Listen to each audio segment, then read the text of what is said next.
আসসালামু আলাইকুম। ওএসএস সিকিউরিটির পক্ষ থেকে আপনাদের সবাইকে স্বাগতম। তো সাথে আছি আমি আলোচনা শুরু। তো আজকে এসএসআরএফ নিয়ে আমরা আলোচনা করব। ঠিক আছে? এসএসআরএফ কি? এসএসআরএফ হচ্ছে সার্ভার সাইড কি রিকোয়েস্ট ফরজেসারি। এটা কি ওয়েব অ্যাপ্লিকেশন একটি গুরুত্বপূর্ণ ভালনারেবিলিটি। ঠিক আছে? তো একজন অ্যাটাকার, ঠিক আছে, সার্ভার ব্যবহার করে অন্য সার্ভারে বা ইন্টারনাল রিসোর্সের রিকোয়েস্ট পাঠাতে পারে। ঠিক আছে? একজন হ্যাকার, ঠিক আছে, মানে সার্ভারকে ব্যবহার করে, মানে ওই সার্ভারে ব্যবহার করে অন্য সার্ভারে কি করতে পারে, রিকোয়েস্ট পাঠাতে পারে। ঠিক আছে? তো এখন ঘটনা হচ্ছে যে সার্ভার সাইট কি। ঠিক আছে? সার্ভার সাইট আমরা জানি যে একটা ওয়েবসাইটে দুটো পার্ট আছে। ঠিক আছে?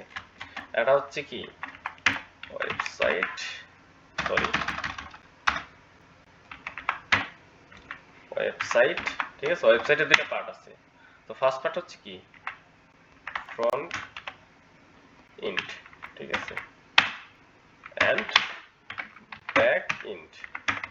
তো এখানে কি, এখানে হচ্ছে দুইটা পার্ট। একটা হচ্ছে কি একটা হচ্ছে ফ্রন্ট এন্ড, একটা হচ্ছে কি ব্যাক এন্ড।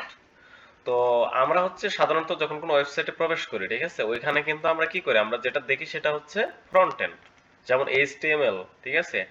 যদি আমরা এখানে দেখাই, ঠিক আছে, যদি আমরা এখানে দেখাই, সেটা হচ্ছে এখানে যদি আমরা দেখাই যে আমরা ফন্টে কি ব্যবহৃত হয়, HTML, CSS, ঠিক আছে, তারপরে হচ্ছে আর ব্যাকএন্ডের ক্ষেত্রে যদি বলি, সাধারণভাবে বলি যে পাইথন ব্যবহৃত হয়, পাইথন এবং ফ্রেমওয়ার্ক, যাই হোক এগুলো ইউজ হয়। তো এগুলো নিয়ে পরে আলোচনা করব, আমি জাস্ট শুধু দেখাইলাম আর কি। তো যাই হোক, এখন ঘটনা হচ্ছে আমরা এখন বলি যে এখানে বলা আছে অ্যাটাকার সার্ভার ব্যবহার করে কি করে অন্য সার্ভারে ইন্টারনাল রিসোর্সের রিকোয়েস্ট পাঠাতে পারে, তাই না? তো এখন সেটা কিভাবে হয়, যেমন আমরা কোন একটা ওয়েব অ্যাপ্লিকেশন পাইলাম, ঠিক আছে, ধরুন বাগ হান্টিং করতেছি বা পেন টেস্টিং করতেছি, সেক্ষেত্রে আমরা একটা ওয়েব অ্যাপ্লিকেশনে এরকম একটা ফিউচার আমরা পেলাম। ঠিক আছে? তো আমরা বারসুইটের মাধ্যমে ক্যাপচার করে এখানে পেলাম, সেটা হচ্ছে ইউআরএল https example.com। তো এখানে দেওয়া আছে google.com বা একটা ওয়েবসাইটের নাম random.com, ঠিক আছে, আর জেপিজি বা যাই যাই হোক না কেন একটা লোকেশন দেখাচ্ছে।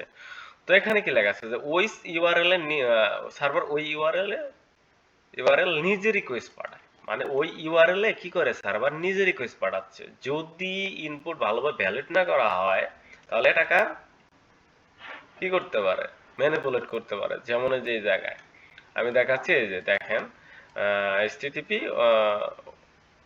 security dot sorry https://ossecurity.com admin। তো কি করবে, যখন রিকোয়েস্ট পাঠাবে ওটা হচ্ছে আমার এই ড্যাশবোর্ডে চলে যাবে অ্যাডমিন প্যানেলে। ঠিক আছে?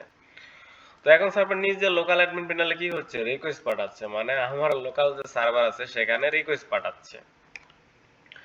তো এসএসআরএফ কেন ডেঞ্জারাস, ঠিক আছে, তো এটা জানতে তো আমাদের অবশ্যই হবে যে কেন এটা গুরুত্বপূর্ণ বা এটা কেন ভয়ঙ্কর। তো ইন্টারনাল অ্যাডমিন প্যানেল অ্যাক্সেস করা যায়, ঠিক আছে, ভিতর থেকে অ্যাডমিন প্যানেল কি করা যায়, অ্যাক্সেস করা যায়। তারপর হচ্ছে ক্লাউড মেটাডাটা স্টিল, তারপরে হচ্ছে ইন্টারনাল সার্ভিস স্ক্যান করা যায়, সেনসিটিভ ইনফরমেশন লিক, ঠিক আছে, আরসি চেঞ্জ। তো ভিডিওটা এই পর্যন্ত। এখন পরে যে ভিডিওগুলো আসবে সেটা হচ্ছে, এটা কিন্তু আমি শুধু বেসিক দেখালাম, ঠিক আছে, অবশ্য আস্তে আস্তে ডিপ নলেজ পর্যন্ত যাব। আর এখানে হচ্ছে যে ভিডিওগুলো আছে সবগুলো আপনারা দেখে নিন। ঠিক আছে? এটা হচ্ছে এসএসআরএফ এর প্রথম ভিডিও, এবং পরবর্তী যে ভিডিওগুলো আসবে সেগুলো হচ্ছে ল্যাব সলভিং ভিডিও। ঠিক আছে? ভিডিও এই পর্যন্ত। আসসালামু আলাইকুম।